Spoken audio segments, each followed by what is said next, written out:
රාජ්බීර්ගේ අම්මා. ඕ වව්. කියන්නම් මේ. පරින්දි ඔයා දැන් එන්ගේජ්මන්ට් එකට ලෑස්ති නේද? අනේ තාම නෑ. ඔයා දන්නවනේ ඉතින් මට ලෑස්ති වෙන්න එච්චර වෙලා යන්නේ නෑ කියලා. ඒක නම් ඇත්ත තමයි. ඒක නෙමෙයි. දුවේ මම හිතුවා ඔයා නිල් පාට ඇඳුමක් ඇඳලා ගොඩක් ලස්සන වෙයි කියලා. ඒක ඔයාට හොඳට ගැලපෙනවා. ඔයාට අපේ ඩේන්ජර් කෝල් කළානේ. මං කිව්වේ අපේ අම්මා කතා කළා කිව්ව නේද මාවේ කලේ කන්දිනේ කැමති කරව ගන්න කියලා. අනේ නෑ පුතේ ඒක නෙමෙයි මම මේ කිව්වේ. මමමයි ඒකේ විදිහට හිතුවේ.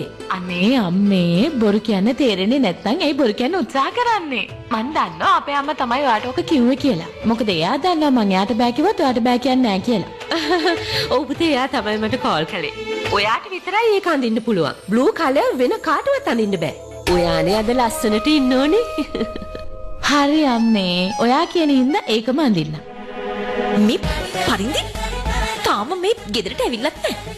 ඒ උනාට හැමෝටම ලොකු යාව. අර හැමෝටම බ්ලූ කලර් සාරි සඳින්න එපයි කියන්නේ අපි ජූනියර් ආටිස්ට් වෙයිද? එහෙනම් අම්මේ ෆෝන් එක තියන්න. හොටෙල් එකට ආවා. පුතේ මෙහෙ ඇවිල්ලා චේන්ජ් කරගන්න පුළුවන් නේ. අය හොටෙල් එකකට යන්නේ. නෑ අම්මේ. එන්ගේජ්මන්ට් එකට පස්සෙත් අපි නවතින්නේ ඔහෙනේ. අනික first impression is the last impression. ඒ නිසා මං ලෑස්ති වෙලා මොහෙට එන්න. හරි පුතේ එහෙනම් මන් තියන්න. Okay bye.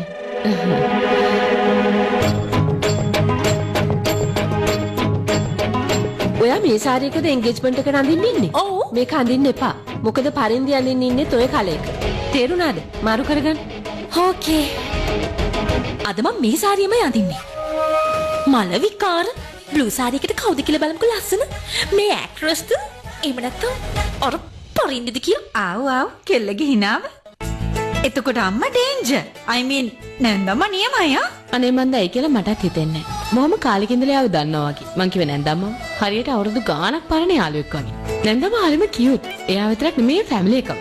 අපේ පවුල නම් එහෙම නැහැ දෙතුන් දෙනාගෙන් ඉවරයි. අම්මයි තාත්තයි ආච්චි ෆුල් ස්ටොප්.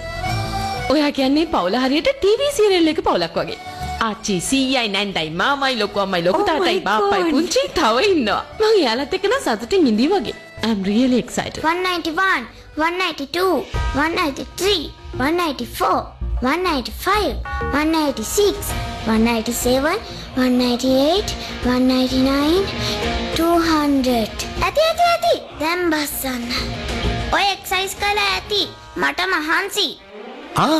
එක්සර්සයිස් කළේ මම ඔයාටනේ මහන්සි. බාප්පේ ඔයා පුංචි වෙනුවෙන් ගොඩක් මහන්සි වෙනව නේද? පුංචි වෙනුවෙන් ඒ මොකටද? ඔව් පුංචි වෙනුවෙන් තමයි. පුංචි වෙනුවෙන් ඔයා ඔය තරම් මහන්සි වෙන්නේ. මම ඔයාගෙන් ප්‍රශ්නයක් අහන්නද? ඔයාගේ පුංචි ඔයාට කැමති වුණේ ඕක නිසාමද? එහෙමනම් ඉතින් ඔයාට හැමදාම එක්සර්සයිස් කරන්න වෙයි. හරි මගේ පැහිච්ච ආච්චි. හායි කොහමද? Hi teddy. අයියෝ තාම ලෑස්ති වෙලත් නැනේ මොනවද වාට පේන්නේ නැද්ද මං එක්සර්සයිසස් කරනවා? තාම කළා ඉවරත් නැහැ. එන්ගේජ්මන්ට් එක දවසේ කවුද එක්සර්සයිස් කරන්නේ? මෙච්චර දවසක් ගිල්ලපු ලඩු ටික අඩු කරගන්න එපාය. එක්සර්සයිසස් කරන්නේ නැතුව කොහොමද බොඩි එක මේන්ටේන් කරන්නේ? ඔව් මමත් කළානේ. ඔයාට මතකද මීට මාස 6කට කලින් මගේ බරත් 90 kgs. එතකොට අදත් මගේ බර 90 kgs. එක ග්‍රෑම් එකක්වත් අඩුත් නෑ වැඩිත් නෑ. මේ විදිහට මගේ බොඩි එක මේන්ටේන් කරේ නැත්නම් මාව බතලියක් වෙයි. අයියෝ මට දැන්නේ මතක් වුණේ. ඔයා නෑනට දෙන්න මොනවද ගත්තේ? අර බෑග් එකේ තියන් බලන්න. Oh, so pretty. Wow, very lovely. Hello Rajveer මහත්තයා මම කතා කරන්නේ. මාලේ ලෑස්ති කළාද? ඔක්කොම ලෑස්ති මහත්තයා. අරගෙන යන්න විතරයි තියෙන්නේ. excellent. Okay, thank you.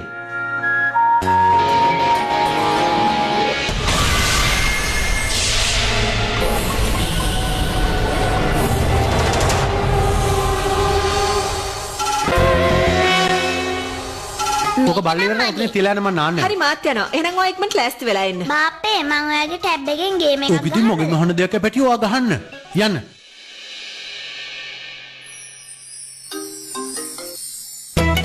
ටිප්සි.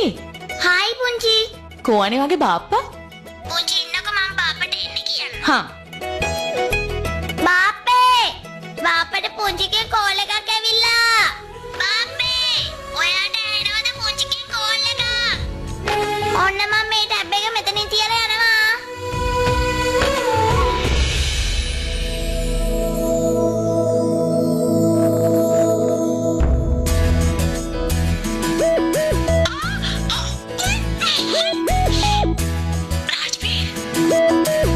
මගේ අවුලක්ද නැත්තම් හිතේ අවුලක්ද?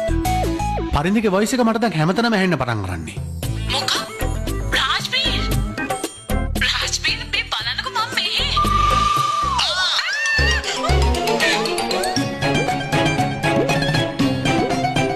මේ මොකද මේ? ඔයානේ ඉතින් කියන්න ඕනේ. පරින්දි ඔයා මාව දැක්කද? ඔව් ඉතින් මං ඔයාව දැකලා තමයි කතා කරේ. මෙහෙ බලන්න කියලා කී සැරයක් නම් කිව්වද?